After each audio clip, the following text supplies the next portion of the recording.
This is the final episode of 2021. And this is a special episode that I saved till the end of the year. And this episode is all about mergers and acquisitions. Now, I don't think it's any secret that 2021 has been another amazing year for our industry. We've hit a lot of new high water marks, whether it be lumber prices, sales, unfortunately lead times, but also M&A. And the reason that the mergers and acquisitions is so important, and the reason I saved it for the final episode, is because that is the one component that will have the greatest impact on our industry for years to come. And it's going to shape our industry for all of us. As together, we are building the future. This is the Building the Future podcast. I am your host, the Lumberjack, Brett Thorne. On this show, we explore topics including construction, building materials, real estate, remodeling, the housing market, industry news, new products and trends, technology, government, everything you need for building the future. Welcome back to the Building the Future podcast. As always, I am your host, Brett Thorne. And today I want to cover a topic that's been a very hot topic, specifically the last 18 months, but maybe even over the last couple years. And that is mergers and acquisitions. And here with me today from Kellick and Associates is Ruth Kellick Grubbs and Greg McCarthy. Welcome to the show. Thank you. Thanks. Happy to be here. Now, Ruth, you've been on the show with me a couple times before. Now, to find out a little bit more about Ruth, you can go back and to October of 2020 and check out the session, To Be or Not to Be Efficient. But Greg, this is your first offense, so we're going to let you off with a warning today. But prior to that, I'd like you to give us a little bit of your background and kind of tell us what your role is with Kellick and Associates and then how you got there. Sure. Background, really 25 years or so doing corporate finance and mergers and acquisitions, along with strategic consulting for a wide variety of mostly independently held owner-operator type businesses. Ruth and I work together on a variety of projects, and I primarily support corporate finance, mergers and acquisitions. We do some work on the buy side and the sell side. Ruth, am I forgetting anything? No, that's good. So you've done one or two of these is what you're saying. We have. As I kind of mentioned there in the opening, we have seen a lot of merger and acquisition in the LBM industry. So can you guys kind of give us a nice little history of kind of the progression we're seeing with that? And let's go back a few years and let's start post-recession. So if we go back to, the late 1990s, early 2000s, we saw some M&A activity, and it really ramped up with, what was then Stock Building Supply and BFS. They kind of did their march across the country and bought pro dealers and a lot of different markets. And, if we're looking at since the 1990s, that's probably the really first big wave of consolidation that we saw on that scale. And then, of course, the recession came along and we saw a lot of defaults and some of the big consolidators, with the debt coverage they had, it was a difficult place to be in the recession. So we saw a lot of changes then. So some of the companies that had aggregated different acquisitions, we saw some of those sort of divesting and breaking up into smaller pieces. And then again, post-recession, we've got a lot more people now sort of aggregating volume. And a lot of it, I think, is driven just by the fact that if we look at the ownership in our industry, there's a lot of folks in that probably, say 60 to 75-year range and looking at doing a transition, whether it's generational or third party or management or an ESOP.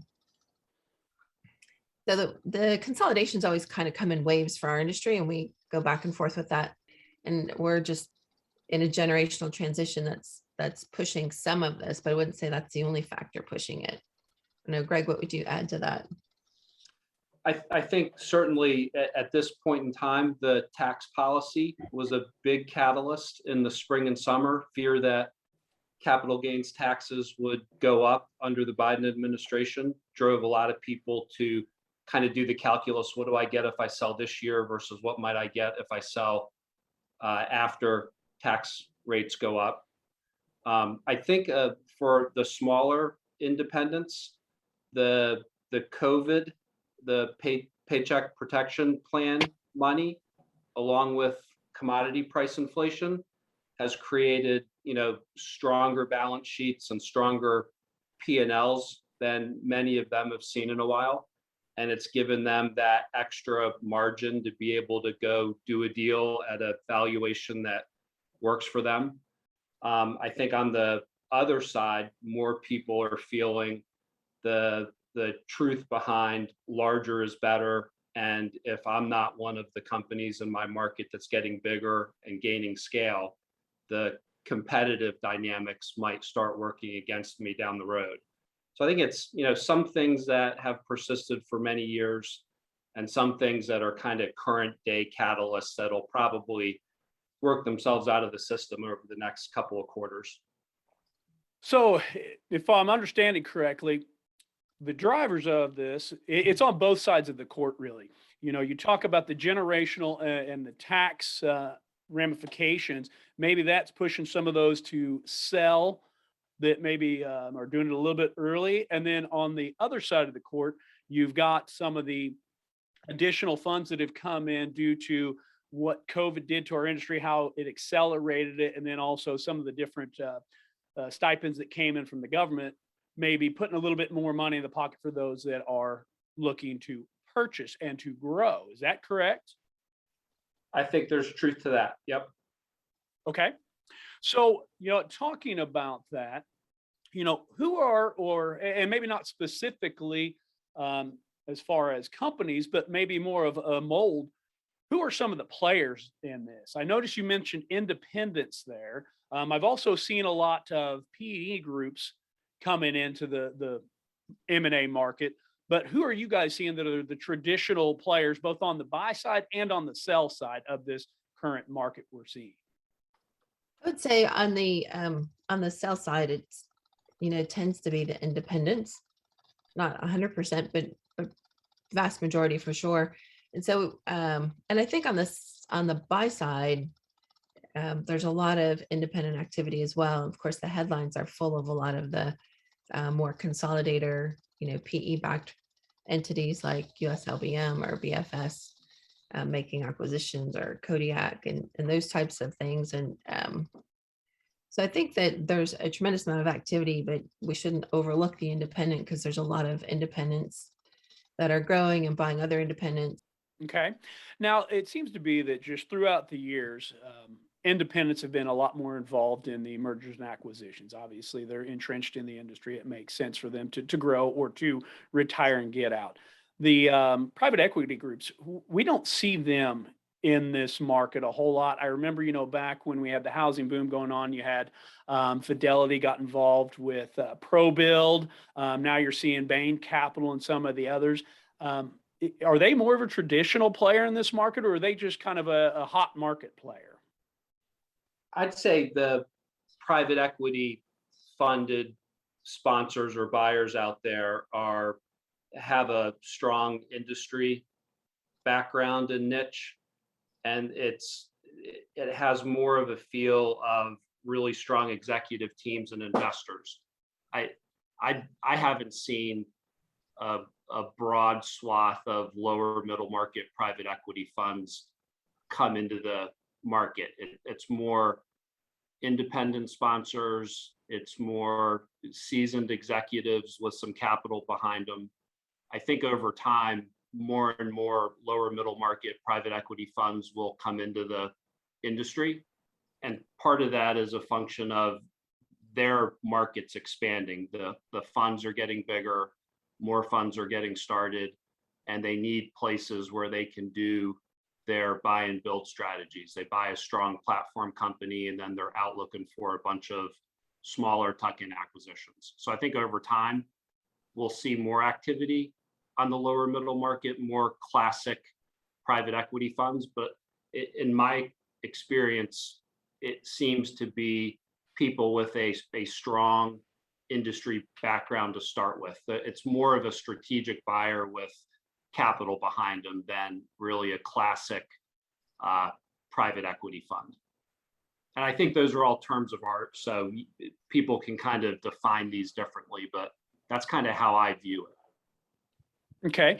Now, as far as the private equity, it seems to be and maybe this is me looking at this with, obviously, I'll be the first to admit I don't have a lot of experience with them or a lot of knowledge with them, but it seems to be their playbook is to invest, build up the balance sheet, strengthen the bottom line, and then look for buyers in order to sell and turn a profit.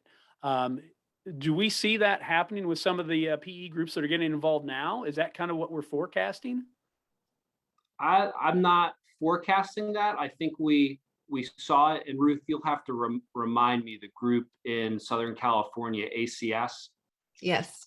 Yeah, that Brett, to me, is a classic private equity strategy that was executed based on what I know, and we don't have any insider information on that, but a traditional private equity fund bought a platform, probably did a lot of things to strengthen the platform from an IT perspective, a finance and accounting perspective, an HR perspective, supported the business by doing some acquisitions that had synergy, didn't necessarily take out or didn't have to take out a lot of costs. And again, we don't know what happened inside there.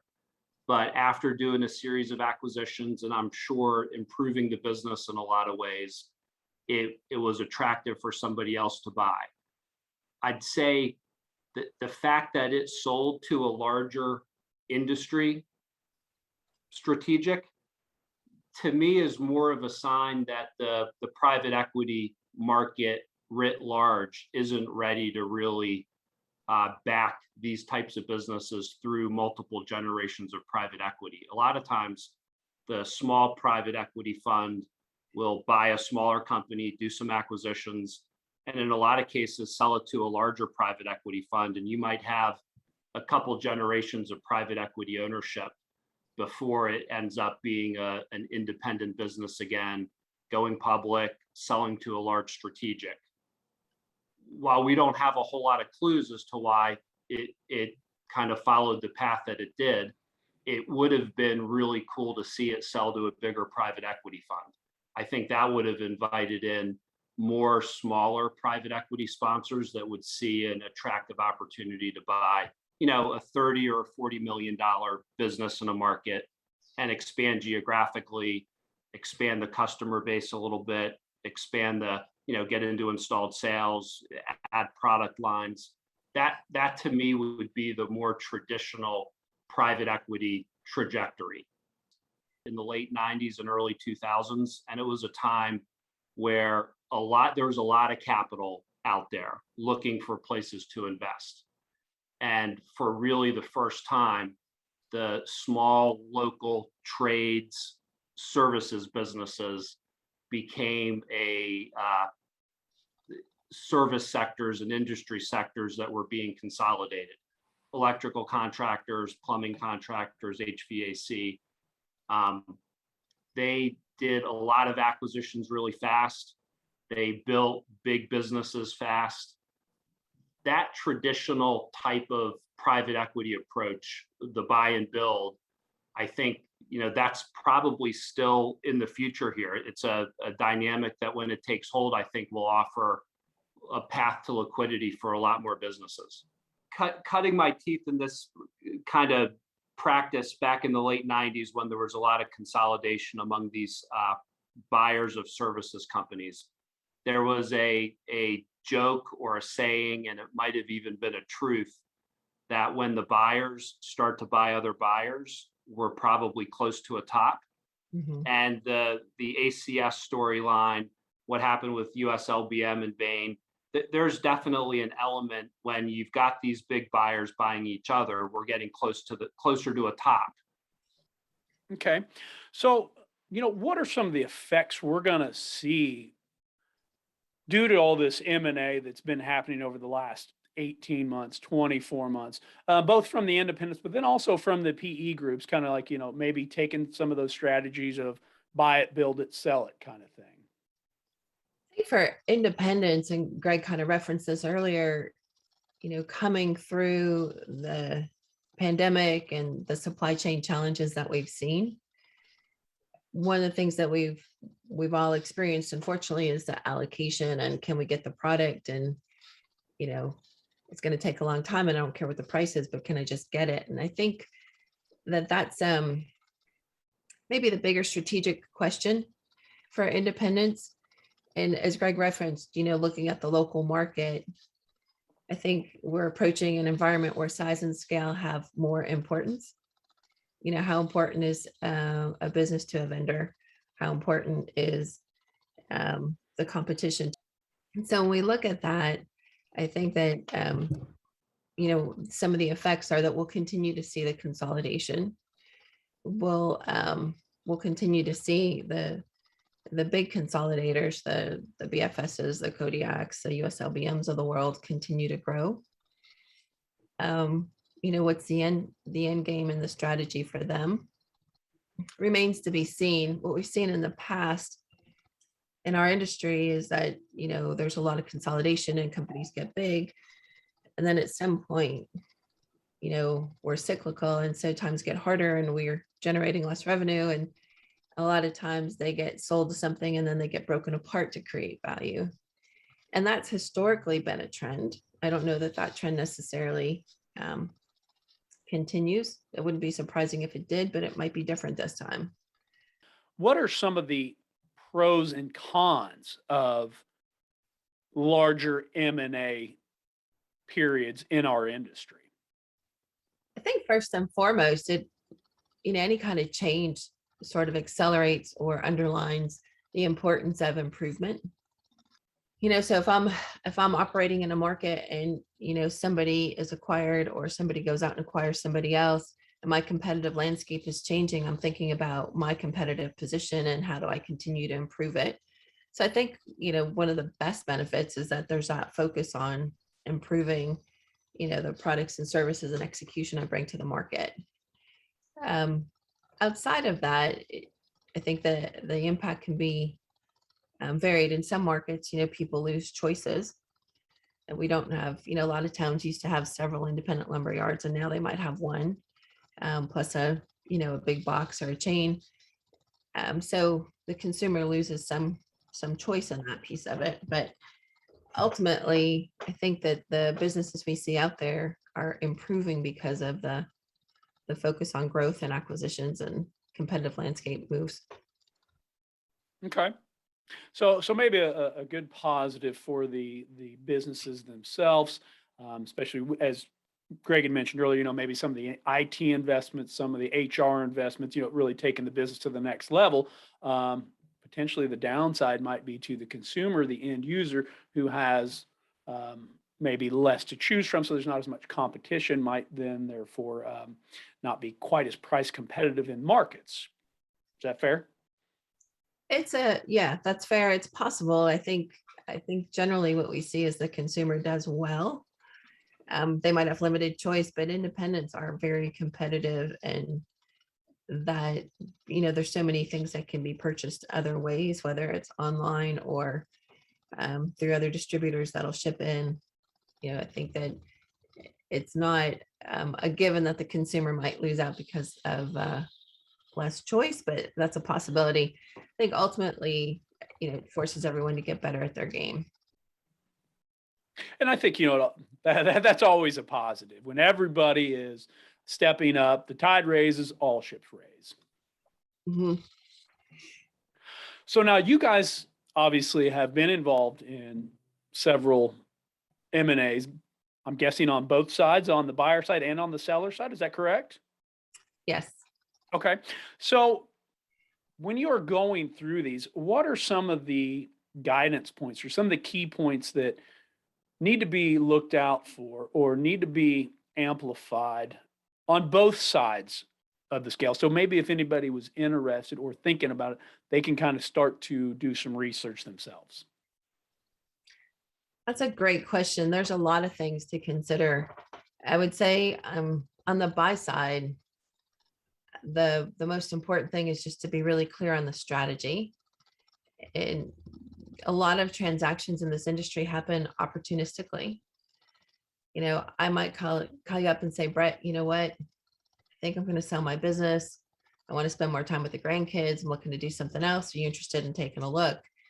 And we've had a friendly, competitor relationship. You're going to look at my business, and not that it's a bad option, but is it your best option, and does it fit your long-term strategy? And I think in some cases it's underestimated the amount of time and effort that's going to be consumed doing an acquisition and doing a post-close integration. And so it's usual that if someone's doing an acquisition, it's probably going to take them out of the market for a year to 2 years. And so I might represent a good opportunity for you to buy my company, but am I your best opportunity? And do I fit your strategy? And so I think that being clear on the strategy is the most important thing on the buy side, because I see a lot of companies get kind of pulled off of that with these opportunistic buys. So just be really clear about who you are and what you want to do and be in the market, and what markets you want to be in.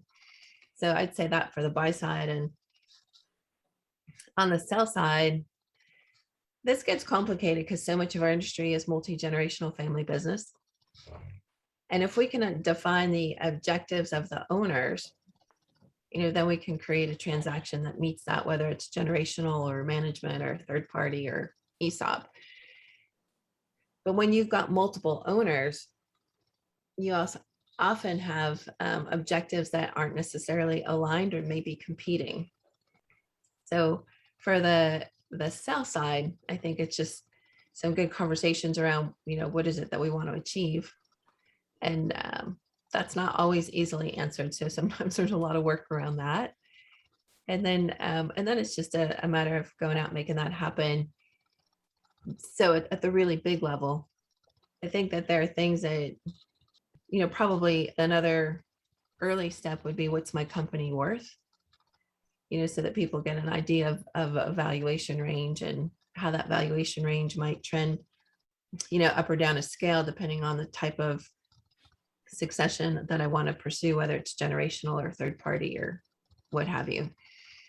So that I would say would come in early on with some conversations about, what are the economics of a likely transaction, and does that meet our needs? And if it doesn't, how do we drive the business to create it? And then if it does, moving forward. And talking about that valuation, what are some of the key metrics people are using to understand or to get a baseline for that valuation? I'd say what are the metrics people are misusing? In this industry, none, Greg.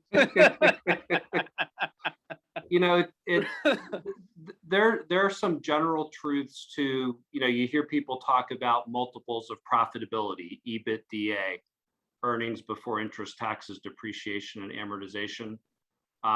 There's truth that there are some general benchmarks around EBITDA. What we find more commonly is the balance sheet of a business might be a stronger indicator of valuation. Depending on margins and profitability, a business with a big balance sheet and low profitability could be very attractive to a buyer for, purely strategic reasons. And that balance sheet could be when you look at the balance sheet that's transacted against the EBITDA that business might generate, you could have a balance sheet that it looks like 15 times EBITDA, when that's not really a fair way of looking at what a buyer paid and what similar businesses might be worth. There's a lot more art to trying to figure out a valuation range. And depending upon the business, you could have, and Ruth and I have been involved in both flavors of these transactions. You can have some where the business is hardly worth the net worth of the assets that are transacting. In other words, the business requires way too much working capital and way too much in fixed assets. And it's using, whether leasing from a third party or leasing from the family, or the business owns really expensive, strategically located real estate. And a buyer really can't come in and pay a valuation and expect to get a competitive market return on those assets.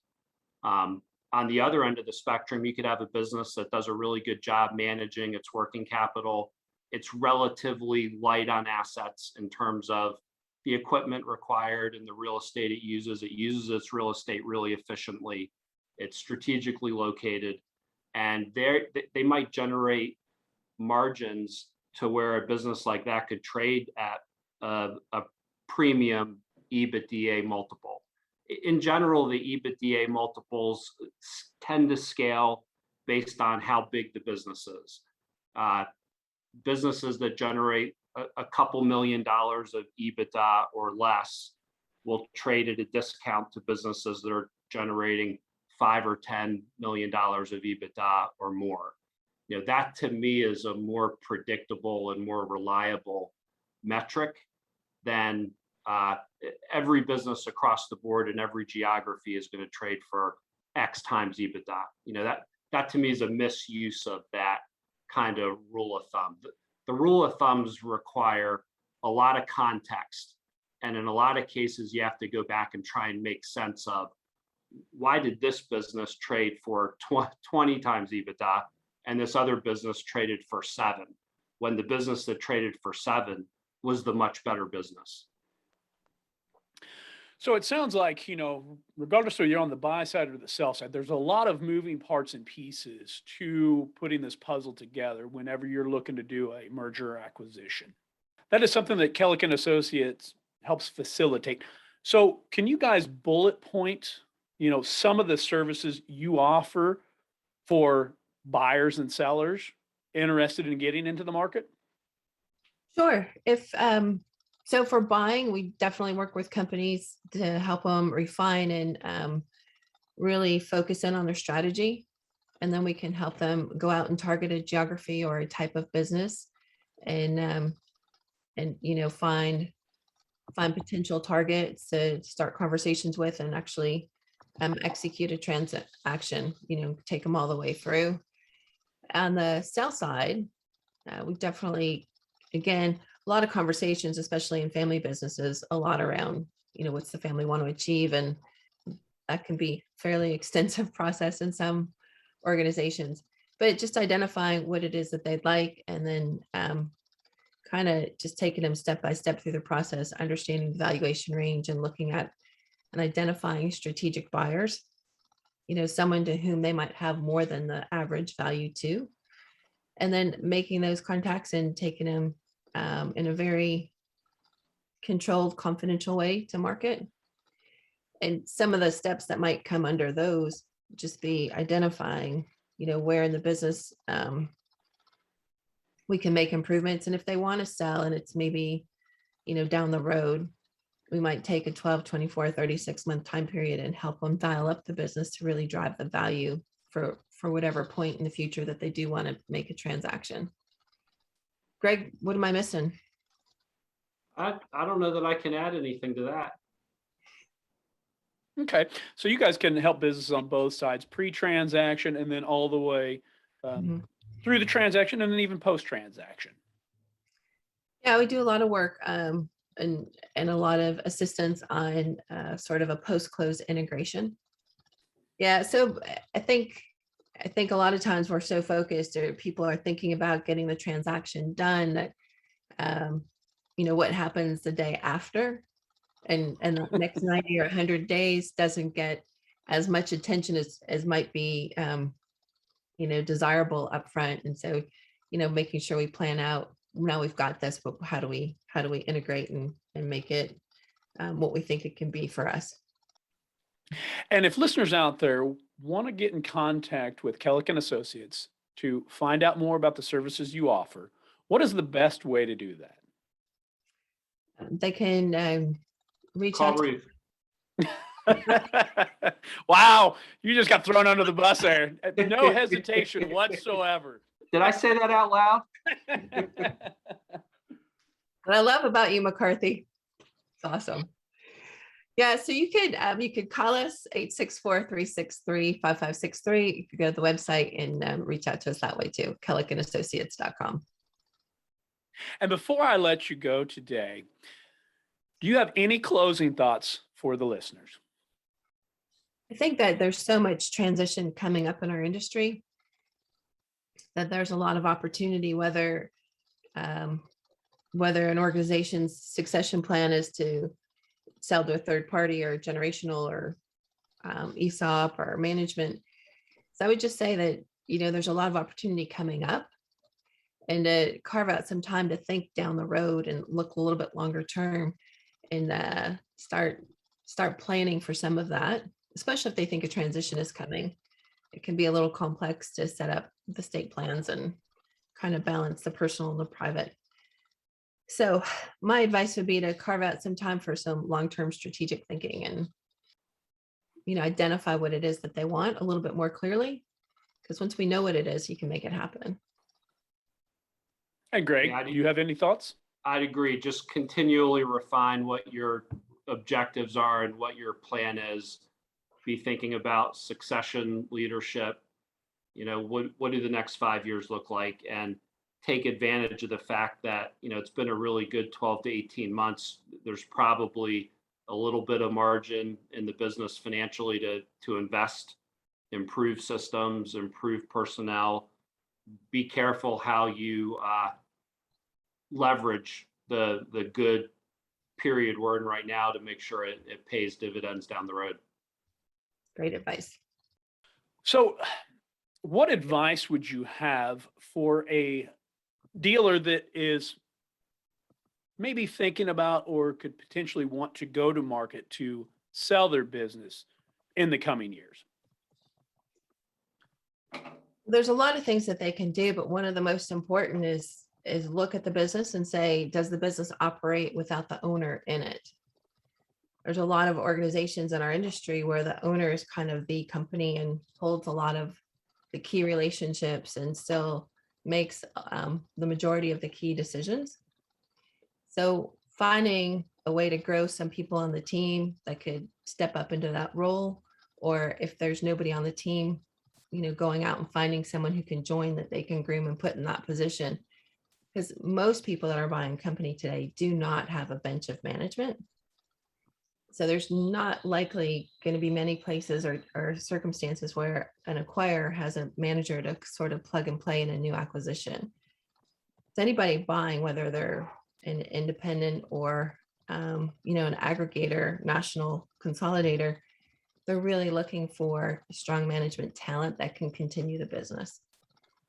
So that's one of the most important things that they can do if they're looking at a transition at some point in the future. And one of the things I have said before is that as an owner, if you are the business, you've really cut your potential pool of buyers. The only ones you're going to appeal to are those that want to come in and do an entire restructure anyways. Those that want to buy a plug and play, buy it today, open the doors for business as normal tomorrow. They want to buy a sound business that is well developed and established and will run without the owner in that seat. Absolutely. It's so important. And, right now, obviously, as Greg mentioned earlier, with the tax changes looming, there's just been a huge amount of activity this year to try to do transactions before a tax change. And so buyers have a lot of choices. And there's a big difference between a choice that has a strong management team and a choice that doesn't. I mean, it just decides itself. So it's a really important thing. Yeah. And like you and I talked about on the last episode, Ruth, you know what? Our industry is going to see a mass retirement, and it's starting to see that. I think a lot of it's been fueled by Mhm. this, or maybe even accelerated or kickstarted by this pandemic. People are just exhausted after the last 18 months. And we're Mhm. going to see a lot of people, specifically owners, that are ready to get out of the business, whether it be a transition to family members that are the next generations, whether it's selling, whether it's putting the employees into an ESOP or something like that. But I think we're going to see a lot of people exiting. Absolutely. And there's a lot of organizations that might not have family members that are interested in taking on, the risk and the debt and being able to do that financial transaction. Some people don't have any family members, whether or not they're interested. So there's a lot of transition that's coming, and it's a tough thing to navigate, but it's always easier to do with a strong team in place, and it allows people to really be able to monetize the investment that they've made all these years. The decision for a lot of the independent owners to sell is extremely personal, lots of emotion, um, strong desire for them to keep things really confidential, certainly in the local market, but also within the business, and in some cases, even within the family. Making a decision to sell a business that's been in a family for a long time is a really hard one.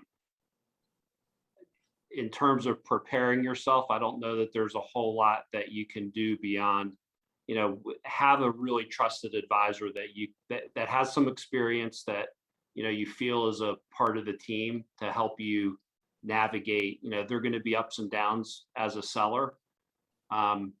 Just being ready for that, and probably strategizing around who in the company is going to know about the process, at what points in the process. The Being a seller to a private equity fund, especially, or a private equity backed buyer, it's a really onerous due diligence process.